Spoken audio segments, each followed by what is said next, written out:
Graded Assignment 8.1, Title IX, Self-Audit by Matt Reynolds. Title IX, 40 Years of Change.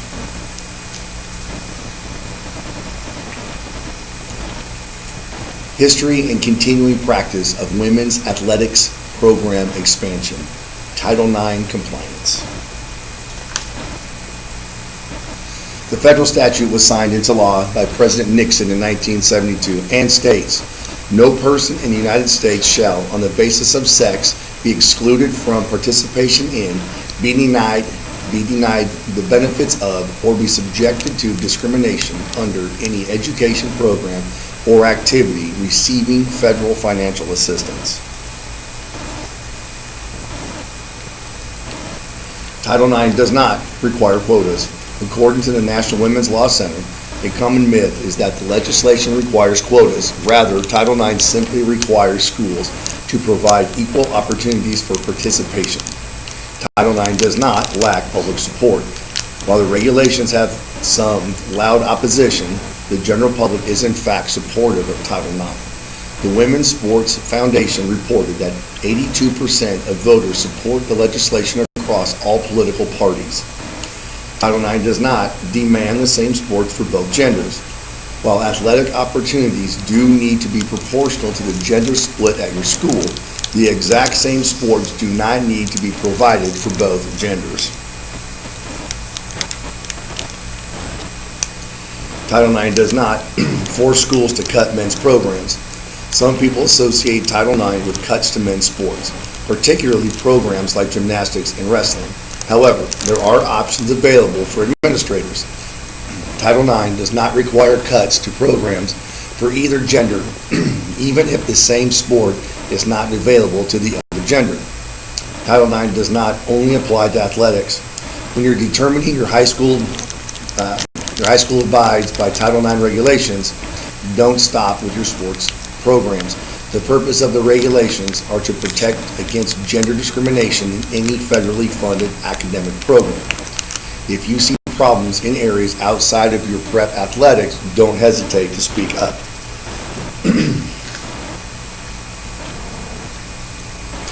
The Office of Civil Rights mandates through Title IX all schools are required to effectively accommodate student athletes regardless of their gender or their abilities. Compliance is analyzed by determining if an institution provides adequate participation opportunities for women. A lack of adequate sports participation opportunities is the most common non-compliance issue and the topic of the greatest number of Title IX court cases. A three-pronged test provides three available means to meet the participation opportunities mandate. A school is only required to meet one of the three items in order to be in compliance with the law.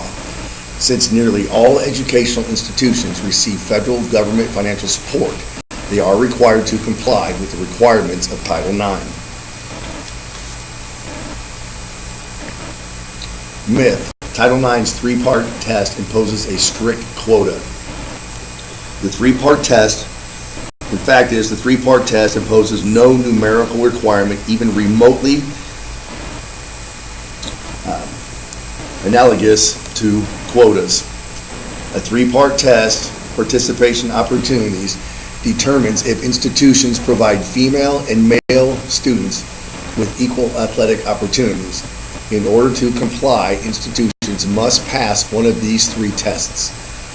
Proportionality: male and females participate in athletics in numbers substantially proportional to their respective enrollments in schools. Or B, history and continued practice of program expansion. The institution shows a history and continuing practice of program expansion which is demonstrably responsive to developing interests and abilities of members of the underrepresented sex. Or C, full accommodation of interests and abilities. The institution demonstrates that interests and abilities of the underrepresented sex, females, are fully and effectively accommodated by the existing programs. Let's continue. Because athletic teams are gender segregated, individual educational institutions must decide how many athletic opportunities they will allocate to each sex. Thus, schools are required to make gender-conscious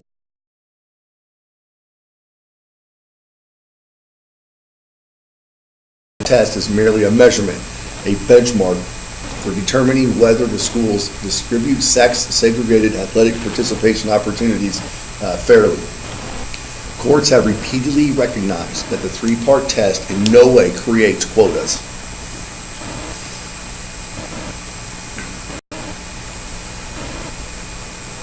Prong number 2, history and continuing practice of women's athletic program expansion.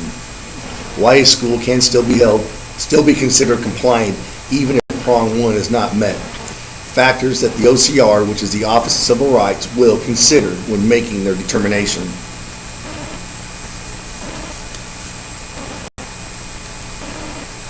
A school's history and continuing practice of adding women's teams, and does Title IX mandate schools require identical athletic programs? Title IX. The second prong of the three-prong test evaluates whether or not a school demonstrates a history and continuing practice of expanding its sports offerings for women in the recent past. Though the first prong test of substantial proportionality isn't being met by an educational institution, it may still meet compliance requirements by demonstrating an overall expansion of sports offerings for females that has shown improvement in the past and continues to grow according to the interest and abilities of the students. U.S. women's wrestler Adeline Gray had a great quote and said, "It's kind of crazy to me that I'm now an Olympian and went from being told that I couldn't even do this sport at one point." Sports offered for men and women during each season. The state of Missouri offers men's and women's sports for the fall, winter, and spring seasons. Depending on the number of athletes who play each sport, teams are able to provide a multitude of teams within a team. So for example, the team may have a varsity, a junior varsity, a sophomore, and 2 possible freshman teams, A and B. So here are the sports offered for each season.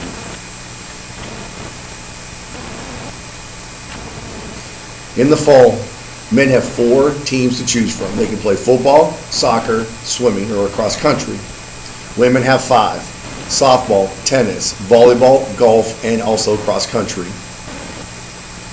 In the winter, men only have 2 teams, basketball and wrestling, while women have 3: basketball, wrestling, and swimming. In the spring is where it gets a little bit different. In the state of Missouri, men have 4 teams to choose from: baseball, track, golf, and tennis, while women's teams only have soccer and track. However, when you go back and look at the different sports, they all add up with 4 in the fall for men and 5 for women, 2 for men in the winter plus 3 for women. And then back to the spring now with 4 for men and 2 for women. The total amount are 10 for both sides. So both genders have equal amount of opportunities in sports to play throughout the year. Now, according to the NCAA.org, Title IX does not require identical athletic programs for males and females. Rather, Title IX requires that the athletics program meet the interests and abilities of each gender. Under Title IX, one team is not compared to the same team in each sport. The OCR examines the total program afforded to male student athletes and the total program afforded to female student athletes, and whether each program meets the standards of equal treatment. Title IX does not require that each team receive exactly the same services and supplies. Rather, Title IX requires that the men and women's programs receive the same level of service, facilities, supplies, etc. The variations within the men and women's programs are allowed as long as the variations are justified.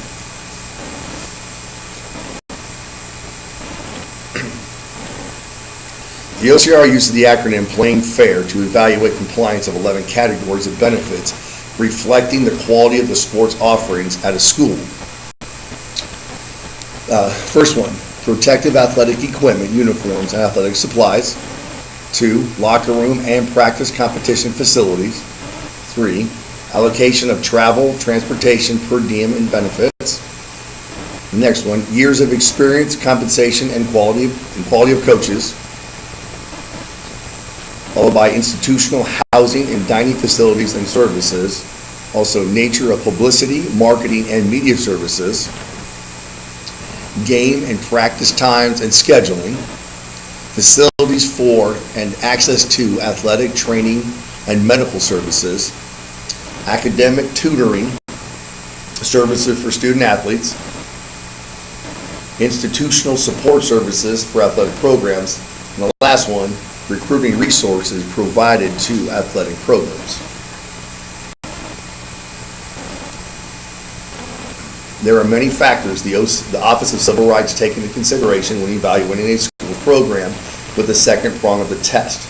They are a school's history and continuing practice of adding women's teams, a school's history and continuing practice of upgrading school club level teams to varsity status. Third one, a school's history and continuing practice of affirmatively responding to requests for the addition or upgrading of women's teams.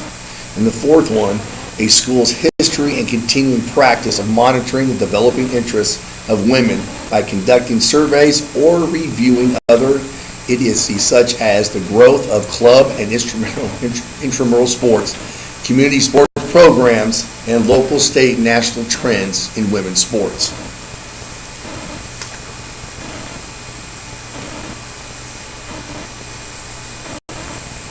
In the Blue Springs School District, as with many school districts where football is offered, there are more male athletes participating in sports. This is a numbers fact that can't be denied due to the large number of athletes required to make a football team competitive. The same is true with a large high school that has a track team. Though there are girl athletes participating in track, boys baseball and golf are also taking at the same time, and therefore the numbers are disproportionate again. Blue Springs has added girls sports teams through the years, such as girls soccer, and continues the practice of adding women's teams. Once a sports program has grown, the district has also upgraded the school level team to varsity status. This shows the district's history and continuing practice of affirmatively responding to requests for the addition and upgrading of women's sports teams being offered in our schools.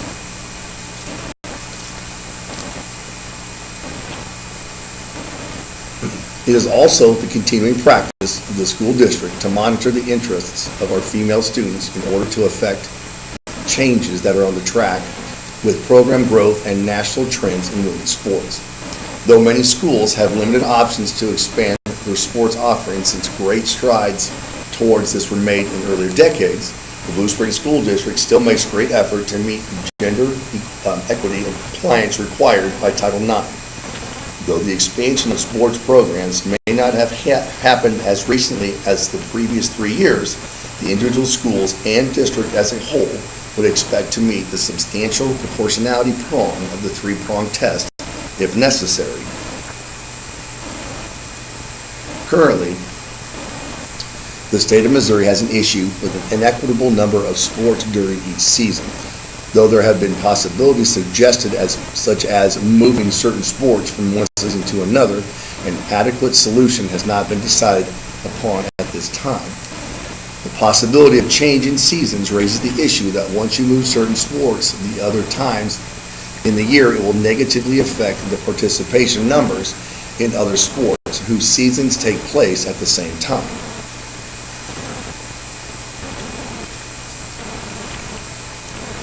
Fortunately, for schools, only one of the three prongs in the three-prong test must be satisfied in order for the school to be considered in compliance with Title IX.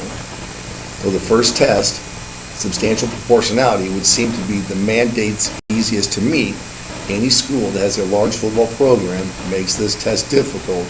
Therefore, compliance must be met through the second or third prong of the test.